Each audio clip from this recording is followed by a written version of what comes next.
En nombre del Padre, y del Hijo, y del Espíritu Santo. Amén. Alabado sea Jesucristo. Sea por siempre bendito y alabado. Testigos de la misericordia. Es el lema que se ha escogido para este curso pastoral en nuestra archidiócesis de Toledo, Primada de España, que esta mañana con su jornada de inicio quiere centrar su atención en la figura del sacerdote.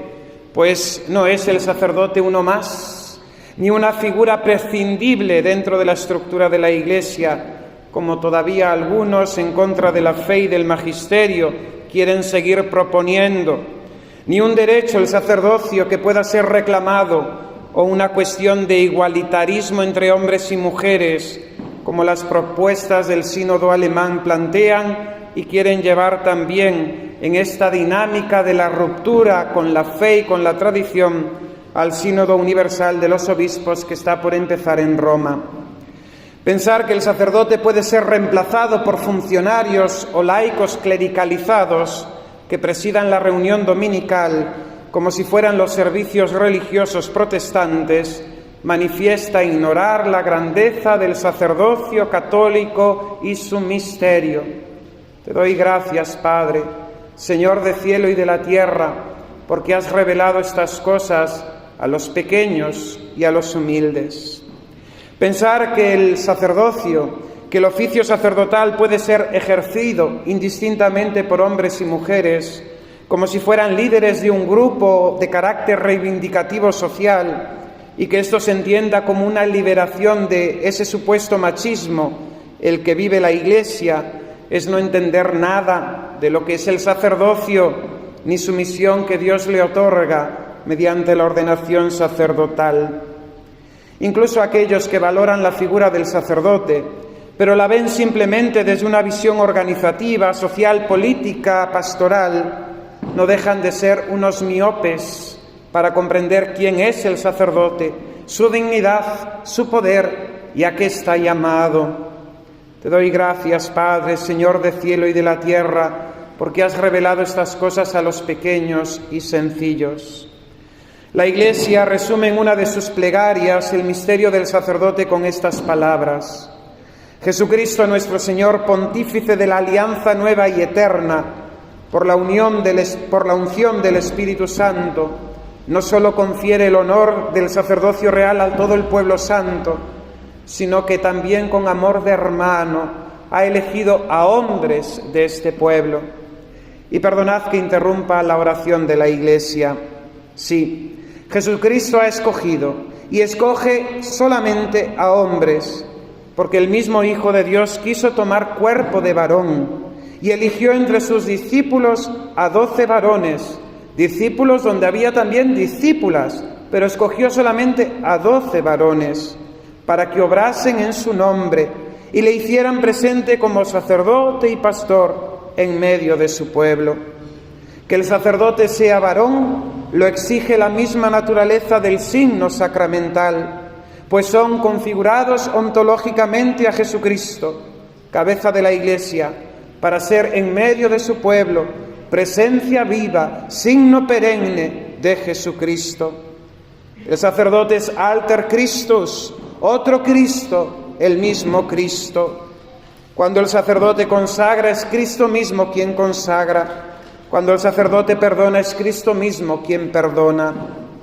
Así como el signo del bautismo fue escogido para ello, el agua, como materia para realizar este sacramento, por su misma significación natural de referir la vida y la limpieza, y así expresar mejor los efectos del sacramento en el bautizado, así nuestro Señor Jesucristo escogió a 12 varones para ordenar los sacerdotes y hacerlos partícipes de su misión de santificar, de enseñar, de regir a las almas. Lo mismo que para la Eucaristía cogió pan y vino, porque son los mejores signos para representar el alimento cotidiano de los hombres, que Jesucristo en el altar nos da con su cuerpo y su sangre, escogió también a sus discípulos varones, a los apóstoles, y los constituyó sacerdotes de la nueva alianza. Si nuestro Señor Jesucristo hubiese querido ordenar diaconisas, presbíteras o episcopas, lo hubiese hecho y no lo hizo. Lo hubiese hecho primeramente con su Madre Santísima y no lo hizo, o con aquellas otras mujeres que le acompañaban, a las que le confió antes que a los hombres el misterio, el mensaje fundamental de nuestra fe, su resurrección. Y Jesús no quiso ordenar mujeres. Esta discusión que continuamente los enemigos de la fe y amigos del mundo quieren reabrir está clarificada de forma definitiva por el magisterio de la Iglesia. Fue el Papa Juan Pablo II en el año 94 con la Carta Apostólica Ordenatio Sacerdotalis. Dice el Papa, con el fin de alejar toda duda sobre una cuestión de gran importancia que atañe a la misma constitución divina de la Iglesia, en virtud de mi ministerio, el ministerio de Pedro, de confirmar a los hermanos en la fe, declaro, y es hermosísima, declaro, la Iglesia no tiene en modo alguno la facultad de conferir la ordenación sacerdotal a mujeres, y que este dictamen debe ser considerado como definitivo por todos los fieles de la Iglesia. El solo hecho de querer plantear y replantear esta cuestión no deja de poner de manifiesto la ignorancia de muchos en lo que significa, en lo que es, en el misterio y ministerio sacerdotal, sino incluso que manifiesta cierta actitud blasfema y herética de querer destruir y atacar la misma esencia, constitución divina de la Iglesia. Perdonad esta digresión y volvamos a la plegaria.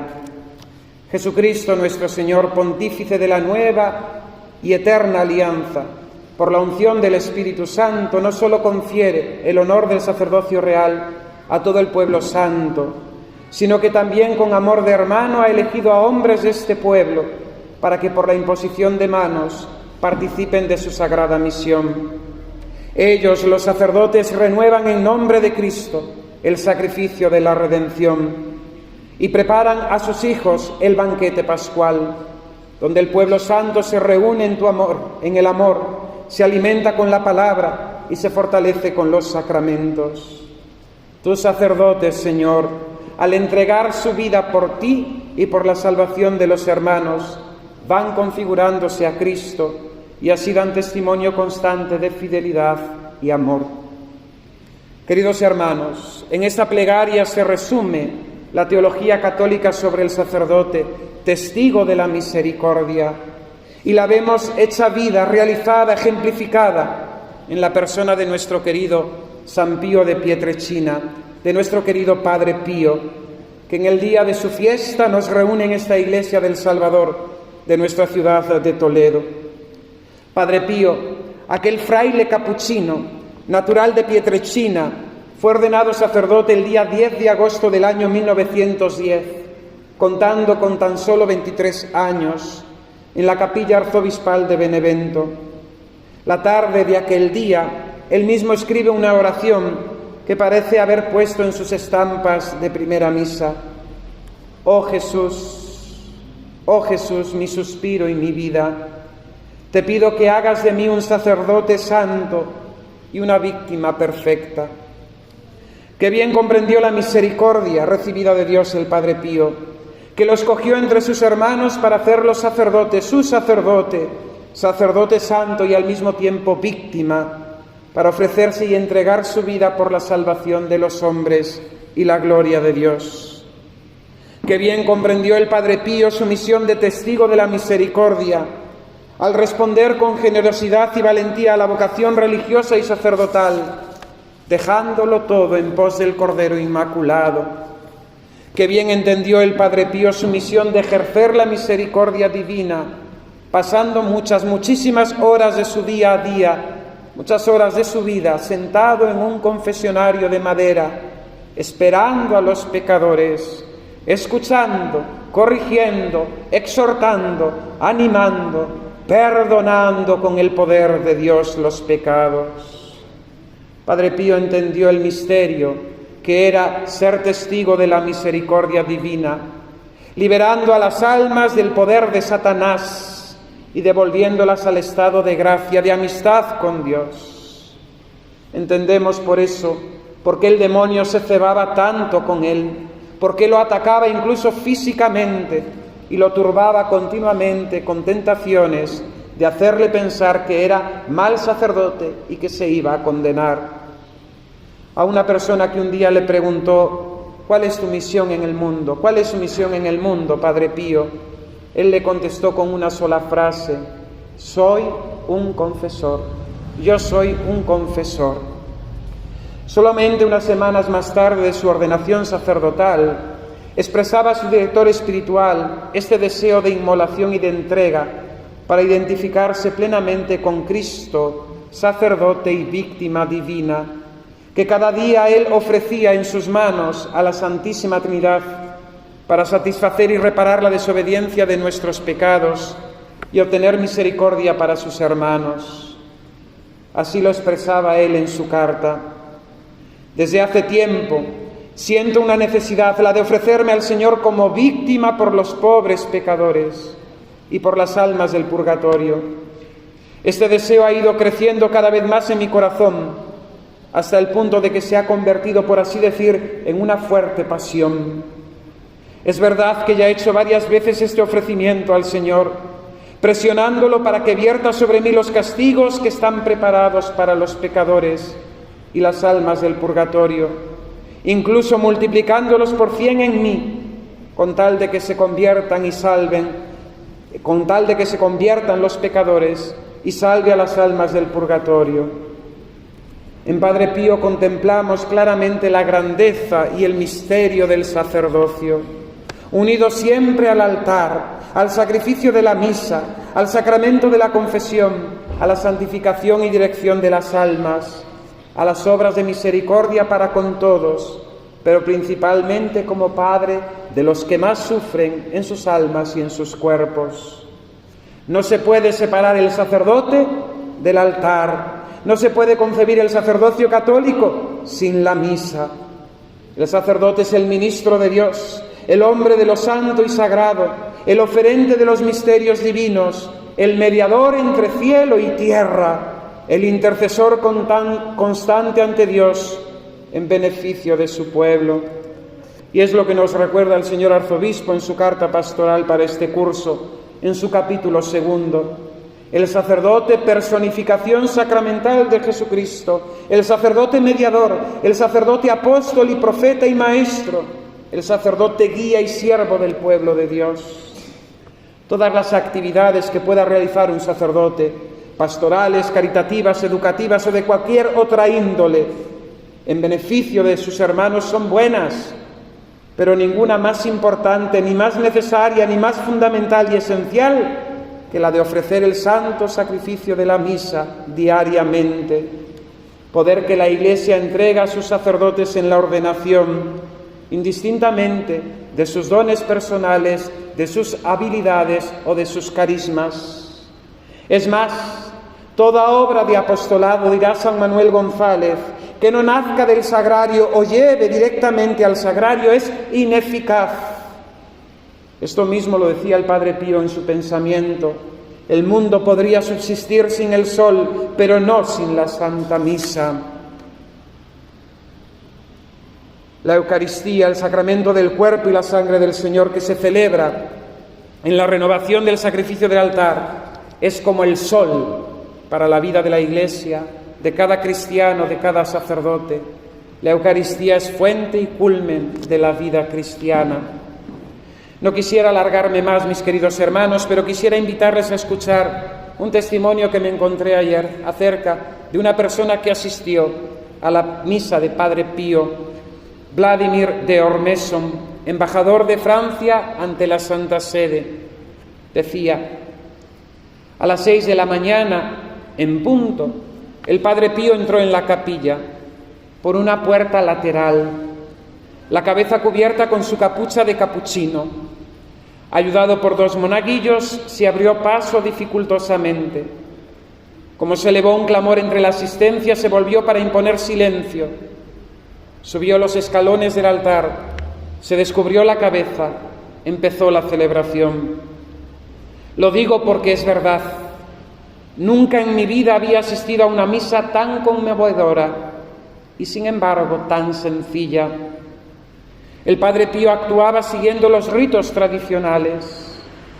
pero recitaba los textos litúrgicos con tal nitidez, con tal convicción, se desprendía tal intensidad de sus invocaciones.